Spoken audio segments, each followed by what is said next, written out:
You're an agribusiness executive navigating an increasingly competitive market while trying to grow your company. Mergers and acquisitions are pitched as an accelerant to growth, but many M&A deals destroy more value than they create. Welcome to the Pacesetter Pod, where we explore and reveal the perspectives, insights, and approaches for successful mergers and acquisitions. Here's your host, the Integration Pacesetter, Joe Mosier.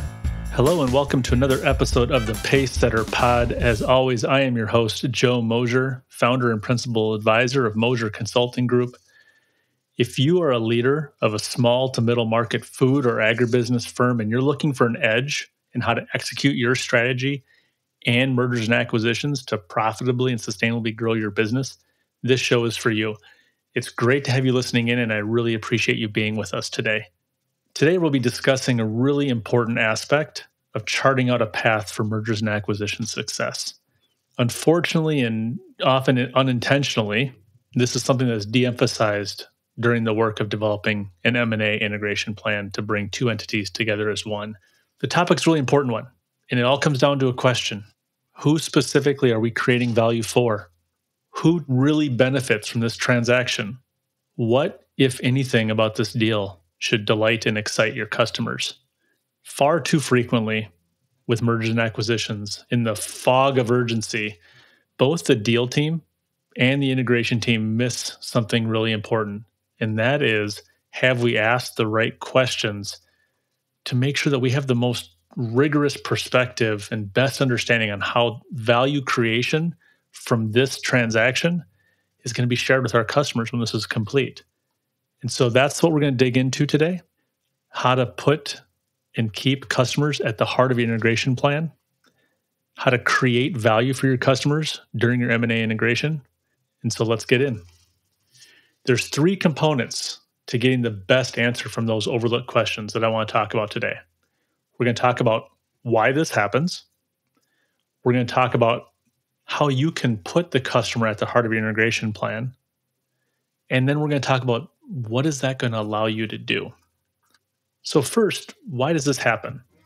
Now, I'm not going to venture to guess that I know what you were thinking when I pointed out that not enough companies are thinking explicitly about who value is created for in M&A.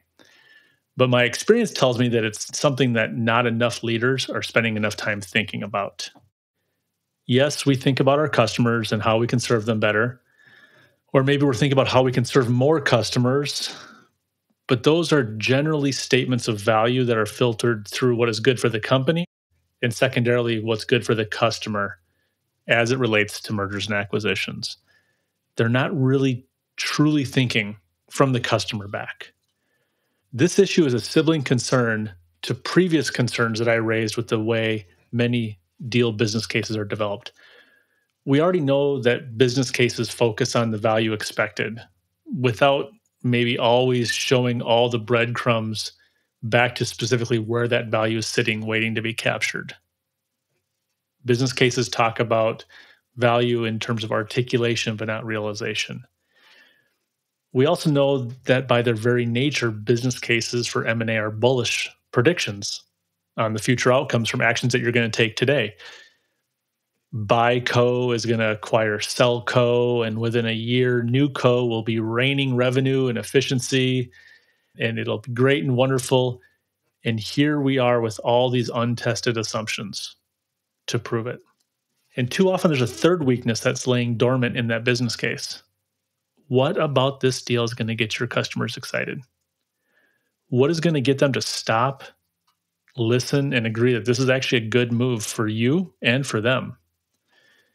What is the upside for them that's going to counteract all the usual negative reaction and the suspicion that comes with uncertainty? It is very rare for customers to default to a point of celebration and excitement, endorsement, and encouragement when one of their suppliers, one of their business partners announces an integration, announces an acquisition. M&A is a time of great excitement for some, but a lot of risk and trepidation for others, a lot of uncertainty, a lot of unsettling changes that are not yet defined, a lot of suspicions. I've seen this before. I know what's going to happen. And so while maybe the kernels for why this deal is great for your customers are there, you're going to really have to dig into your business case. You're going to have to polish it up and you're going to have to repackage it. It is incredibly rare that the customer benefit is front and center in an M&A business case. Now, this on its face is not a catastrophic mistake, and in fact, it's entirely correctable. And it's usually identified once people start working on the deal announcement press release. Once you're sitting down saying, how are we going to announce this publicly? How are we going to write our customer notification letters? How are we going to develop both our internal and external communication plan? Pretty quickly, someone says, what are we going to tell the customers? And so we do think about the customer, but it's just not soon enough. So at this point, you're probably asking, well, if we catch it later in the process, why should I care now? And the fact is, you should care now because by the time you start thinking about the customer through the lens of the transaction, you've already started building your integration plan. And if your customer is not baked into your integration plan, your integration mindset, your integration operating model, you're setting yourself up for a challenge. The messages that you communicate, for example, this is great for our customers because XYZ, those messages are going to be entirely incongruent and inconsistent with the focus and the activities that you've prioritized in your integration. You cannot plan the integration parallel, concurrently, but disjointed from understanding how you're going to create customer value. This brings me to my second point today, and that's how to put the customer at the heart of your integration plan. For anyone who has any experience with M&A integrations, or has even done just preliminary research, you'll know that functional work streams are part of the standard architecture of most integration approaches. You have a work stream that might be looking at your critical IT systems. You're going to have another one looking at accounting and finance processes. You have another one that's bringing together facility operations or warehousing or distribution. The list goes on, merchandising, trading, procurement, HR. You get the idea. And I won't be challenging the wisdom of those approaches because when they're done right, they're proven to work really well. And in fact, at Moser Consulting Group, with our process that we follow with clients, we do the same thing. But where I will challenge you and others to think differently is, what do you accomplish by building an integration plan from the ground up using just your firm's critical functions and departments? Or maybe a better way of putting it is, what do you risk by doing that? What do you risk by just looking at the structure of your business, the nature of your processes, and designing your integration from there? And from my perspective, what you risk is that you're building an integration plan that's really overweight internal focus. And when that focus is internal, all the objectives and all the metrics, all the things that people care about and work towards are also going to be internally driven. And when the metrics are internally driven, guess what? The decisions about how to prioritize are going to follow right along. And so to really, truly de-risk your integration plan by ensuring that you have a balanced internal versus external focus, we need to start building from the customer back. So here's how I want you to do it. I want you to picture in your mind a pyramid. Now give this pyramid 3 layers. The widest and the broadest layer is the base at the bottom. Then you have a middle one that's smaller than the bottom, but wider than the top. And then you have the top layer, which is relatively small, tip of the pyramid. Got it? Okay. Now here is how you put the customer at the heart of your integration planning focus. Place your customer at the top of the pyramid in the smallest band. And let's be clear, it's not the smallest band because it's the least important. It's the smallest because it's at the tip of the spear and should be the rallying point and the driver for anyone that's looking up from below, from lower in the pyramid. You can have a business without an acquisition, but you're probably not going to have a business for long without a customer. And so in this context, in this framework, the customer sits atop the pyramid to spotlight the criticality it holds and the focus that your customer requires. Now, the second band below the customer, we call products and services. Products, if you're a manufacturing business, if you produce something that you then deliver to a customer. A services business, if you're providing guidance or other sort of physical services to them that create value for them. Your business is built around a specific set of customers and an intimate knowledge of what those customers want, need, and benefit from. And the products and services band, that middle band of the pyramid, is the portfolio of things that you do, say, manufacture, distribute, sell, provide to meet those customer needs. Put another way, the products and services that you provide are kind of the connective tissue that creates a bond and a relationship between your customer and your business. Now that brings us to the last band, the final band at the bottom of the pyramid. And this is all about what happens within the four walls of your company. And it's all about what you do to bring those products or solutions or services to your customers. This bottom band is your people and your culture. It's your processes, both the customer-facing processes, processes that are in the factory, processes in the back office. The bottom band is also all the systems and technologies that you use or that you have created that keep the whole machine running as a functioning and high-performing business.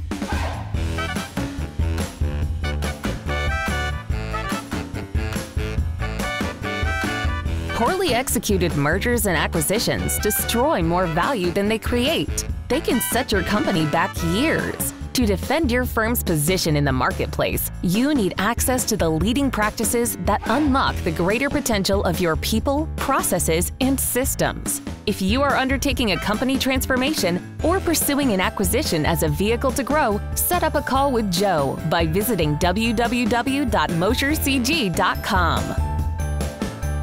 So let's recap. We've got a 3-layer pyramid here.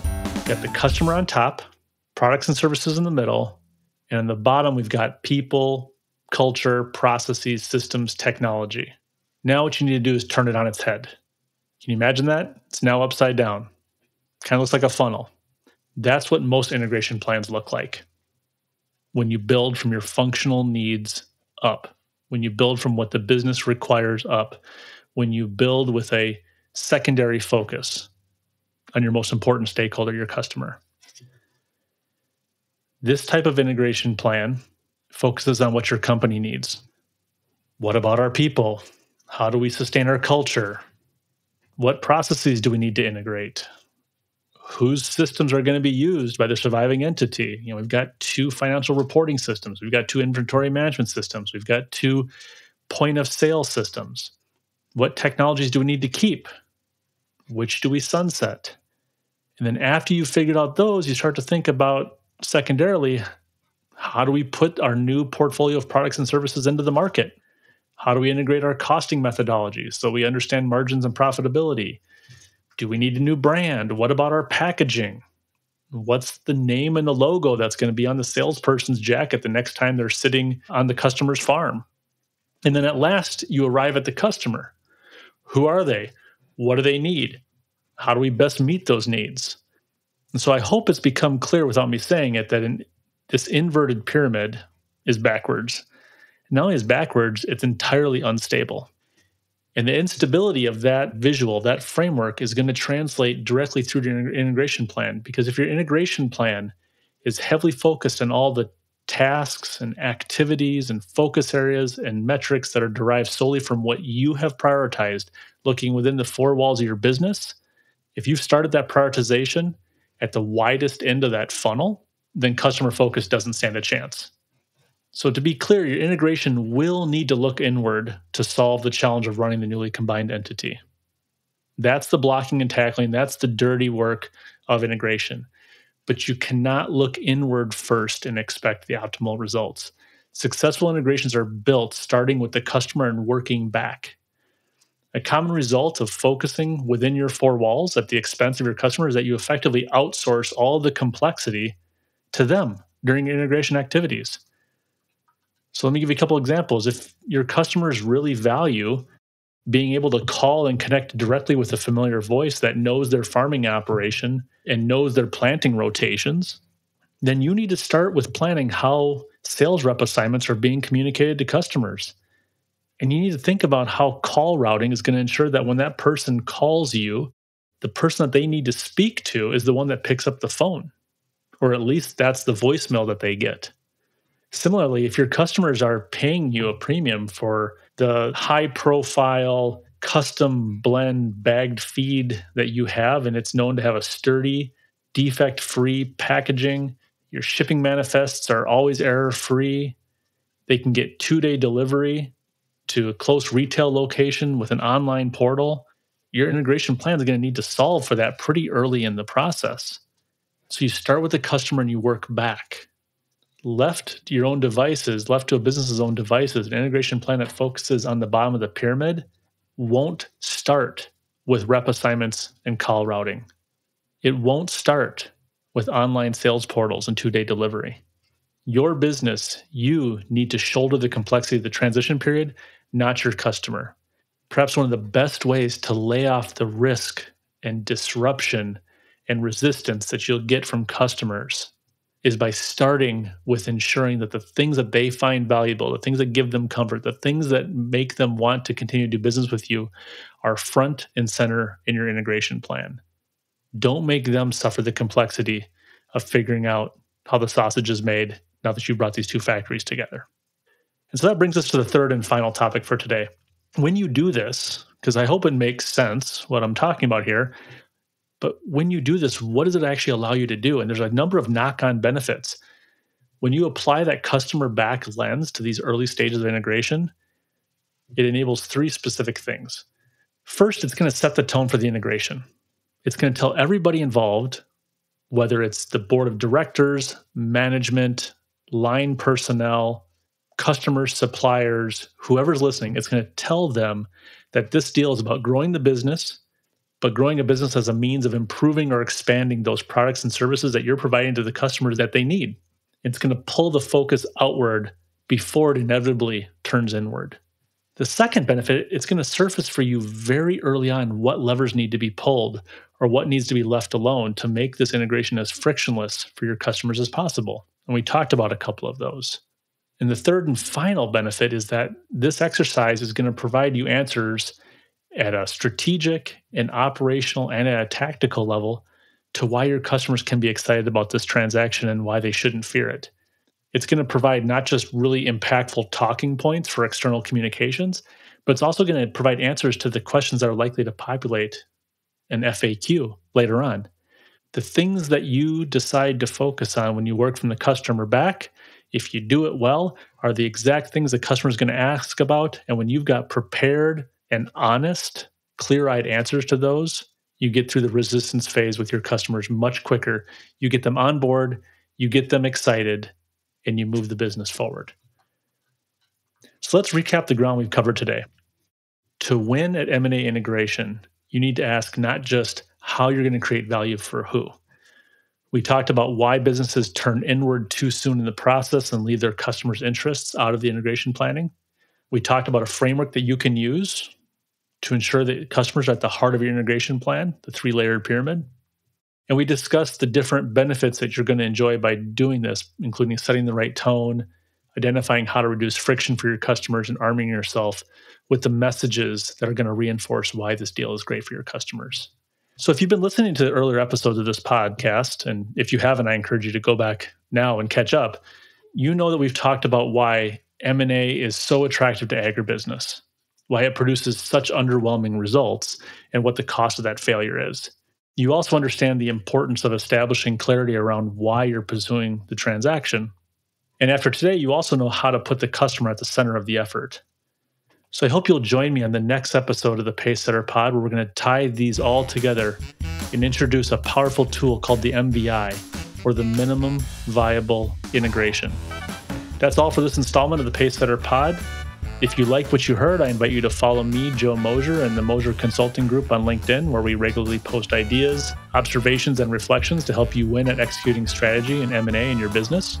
And of course, we encourage you to hit subscribe on your podcast player to ensure you don't miss any of our upcoming episodes. Thanks again for joining us today, and have a safe day. This is thepodcastfactory.com.